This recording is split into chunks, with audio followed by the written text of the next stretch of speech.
The race for Champions League heats up this weekend and we've got a Manchester derby. Welcome to the predictions and fixtures for week 31.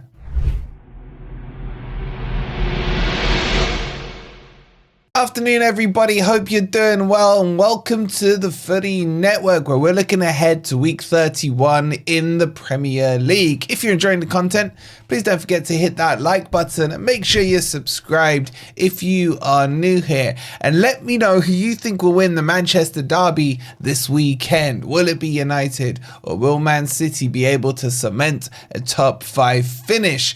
But let's jump into it because there are plenty of fixtures that are going to impact the race for Champions League and Europe because the title's done and pretty much so is relegation. So let's get into the first game. Goodison Park will see the first game of the weekend, the early kickoff between Everton and Arsenal. And Everton have finally had a loss after drawing, I think, the last 4 or 5 in the Premier League. Sitting in 15th, no real danger of relegation and no real danger of anything really this season. Arsenal, on the other hand, pick up another injury as Gabriel is out and will need surgery on his hamstring. And with Real Madrid waiting for them, hashtag pray for Madrid, can and will they rest some players? I think they're going to have to. Saka's just come back, got himself, 20-25 minutes and scored a goal against Fulham. And Arsenal really haven't got much to play for in the league. It looks like top 5 is secure. And surely all their eggs will be in that Champions League tie against Real Madrid. I think Everton can sniff some blood here. I think it doesn't really matter to either club, really, this result.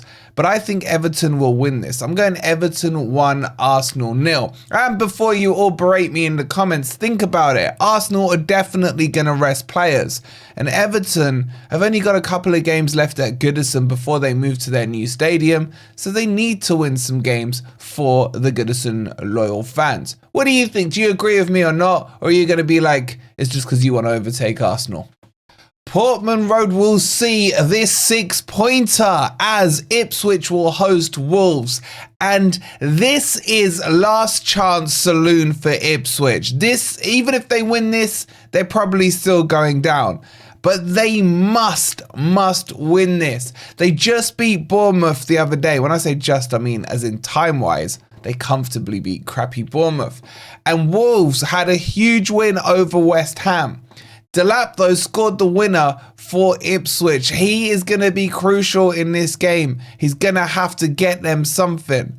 Wolves, on the other hand, with their Cunha suspensions, are still now, they've gone back-to-back wins, having beaten Southampton and West Ham. Have they put enough of a buffer between themselves and Ipswich?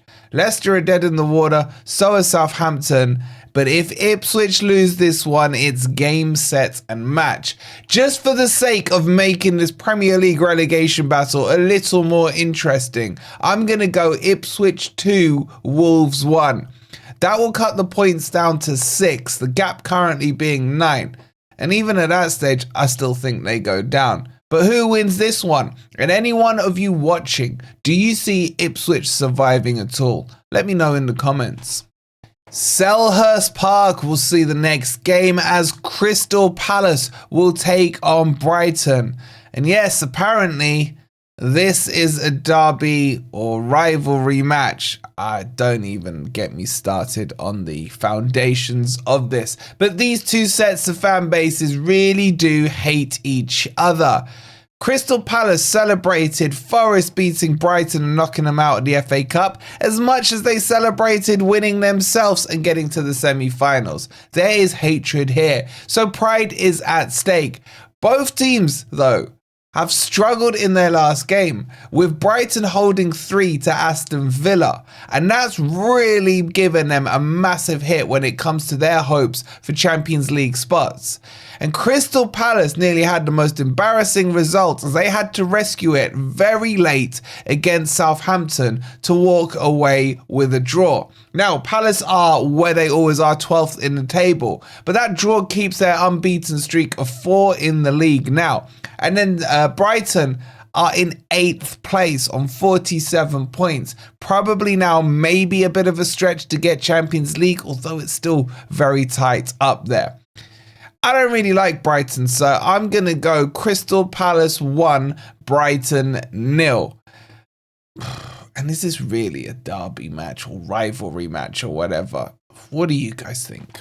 The London Stadium will see West Ham United hosting Bournemouth, and this Bournemouth team that everyone told me had a chance at Champions League football, Europa football, conference football, the sensational football that they're playing, are absolutely in the mud right now, down to 10th in the league. They haven't won in their last 5 games, 4 of them being L's, and they embarrassingly lost to Ipswich at home. Oh, how the mighty or small teams are falling. On the other hand, West Ham are on the beach. They too have taken an L recently as well. They lost their last game to Wolves, which maybe put Wolves safe, and they're just on the beach. But at home, West Ham might be a little better, although they have one of the weirdest stadiums in the league. I think, maybe because of my biases, I think West Ham win this. I'm going to go West Ham 2, Bournemouth 0. And the thought of Bournemouth not getting Europe, I can't lie to you, is hilarious. What do you guys think? Villa Park will host the semi-Midlands derby as Aston Villa take on high-flying Nottingham Forest. And this game probably is more important for Villa to win than Forest, as Forest are currently sitting 3rd in the league. However, having beaten Manchester United with Elanga scoring against his former club, Forest are looking more and more likely to be able to get Champions League football. Villa are being stretched against 3 competitions, with their Champions League game coming up next week against PSG, and an FA Cup semi-final, and chasing down top 5. Can Emery keep that squad ticking along and make sure they get some silverware, or at least a top 5 finish? Form-wise, Villa and Forest are the second best form currently in the league, winning 3 in a row. But their squad looks tired because they've had to play an FA Cup all the way through to penalties, and then midweek against Manchester United, and now again against Villa. 3 games in a week, with Ola Aina ruled out. Callum Hudson-Odoi should be back, and there are rumours that I'm hearing that Chris Wood could be fit as well for this game. Aston Villa, on the other hand, sitting 7th in the league on 48 points, which is only a couple off Champions League spots. Will they be able to get it done? And they do have a decent record at Villa Park.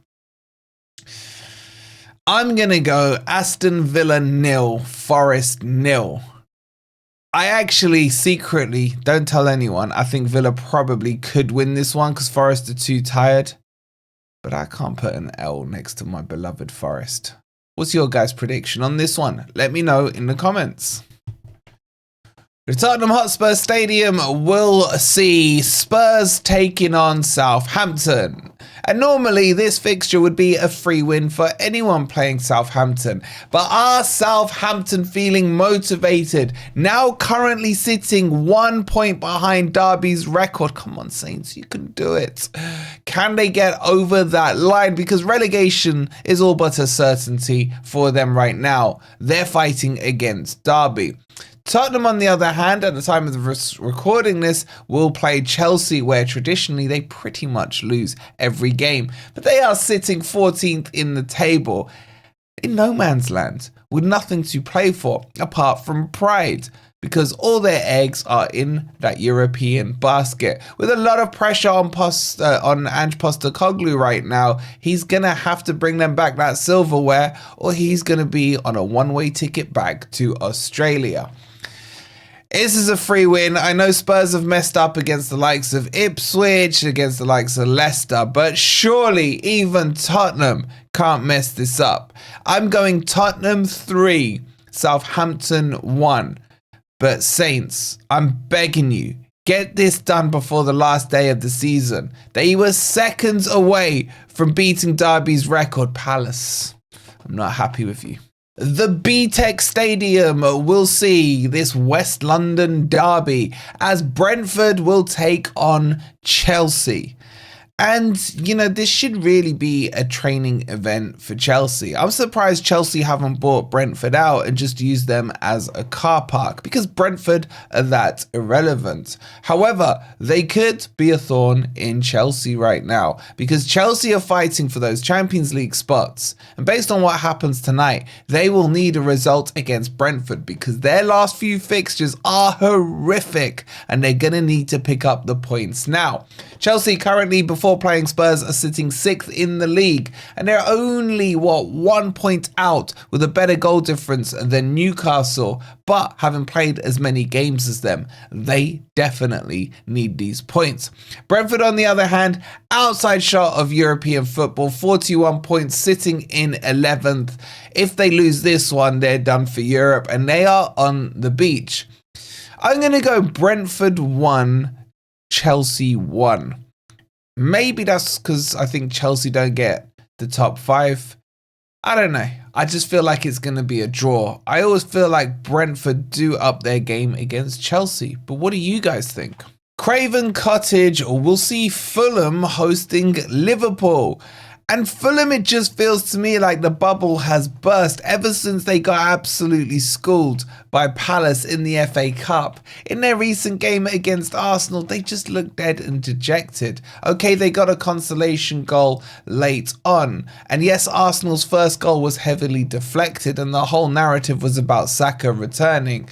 But it just felt like their balloon had popped for the season. Now, having said that, they are sitting in 9th and only 5 points off the Champions League spots. So it's not really out of the realms of possibility that they could go on a little run and maybe secure it, or at least get themselves Conference or Europa League football. I just think a lot was taken out of them from that FA Cup loss. Now, Liverpool, on the other hand, before the international break, going out of 2 competitions and coming back and pretty much stinking the house out against Everton, but they got the job done. McAllister lucky to not have his leg broken in 2. And Jota with a pretty good individual goal got them all 3 points against Everton, which has pretty much now guaranteed them the title, as the gap is back to 12 points. I can't see Fulham winning. I'm going to go Fulham 0, Liverpool 2. Even though Liverpool aren't playing scintillating football, after that win against Everton, I think the pressure is off and they can coast their way across the line here. But what do you guys think? Is this title race done? Surely even the most optimistic Arsenal and Forest fan would have to agree. Old Trafford will see the Manchester derby as Man United will host Man City. And, I mean, is there much riding on this for Man United? Surely all their focus is on the only thing that can save their season, which is the Europa League. However, surely local pride must kick in, and they can't let those noisy neighbours come into their own backyard and beat them. Recently, though, they've done all right against Man City. And, they stole the win off them at the Etihad with Ahmed scoring a couple of goals there late on. But can they hold out Man City, who beat Leicester 2-0? With Haaland out injured, a lot of the weight of the responsibility of the strike force now falls onto the shoulders of Omar Marmoush. And he scored against Leicester, and he's been scoring a few goals. I've been very impressed with him. Man City don't need to worry about a midweek game. They haven't got Champions League. They've got nothing until they get to their only competition they can win, which is the FA Cup towards the end of April. Having said that, I just feel that Man U have a little voodoo over Man City at the moment, beating them in the FA Cup final last season as well, when everyone expected them to lose. But I don't think they've got enough to win. I'm going to go Man United 2, Man City 2. I think there will be goals in this one. I think it'll be a passionate game. But I can't see a winner. The King Power Stadium sees the final game of the weekend on Monday as Leicester City will host Newcastle United. And as you know, anytime you play Leicester at the moment, it is a free win. The question really is, will Leicester be able to score a goal? I don't think they've scored at the King Power since like December the 8th or something silly like that. They just held 2 to Manchester City, and Leicester fans are probably happy that it wasn't more. And I think now it is a case of how much against Leicester. In terms of Newcastle, they have a game in hand. And this game in hand technically isn't the Leicester game, but brings them right into the fold when it comes into those Champions League positions. Newcastle currently sitting 5th, 1 point behind Man City, 1 point in front of Chelsea before Chelsea have played their game against Spurs, obviously. But I think Newcastle have a decent run to the end. Tonali scoring an absolute worldie to get them the win the other day against Brentford. This should be a comfortable Newcastle win, and I don't think Leicester players give a damn anymore. Neither does the manager, and I'm pretty sure the fans don't either. I'm going to go Leicester City 0, Newcastle 3. But I will say this, man. Newcastle do not be the first team to let Leicester score a goal. I don't think anyone wants to be that team right now. When do you guys think Leicester will next score a goal? Will it be in the Premier League or when they're back in the Championship? And that's it, guys. That brings you up to date with all 10 matches of this weekend. Get your predictions in the comments down below. And let me know who you think will win that Manchester derby. If you've enjoyed the content and haven't already, please don't forget to hit that like button. Make sure you subscribe to the Footy Network if you are new here. Good luck to whoever you support this weekend. And we'll see you on the next video. Have a great day.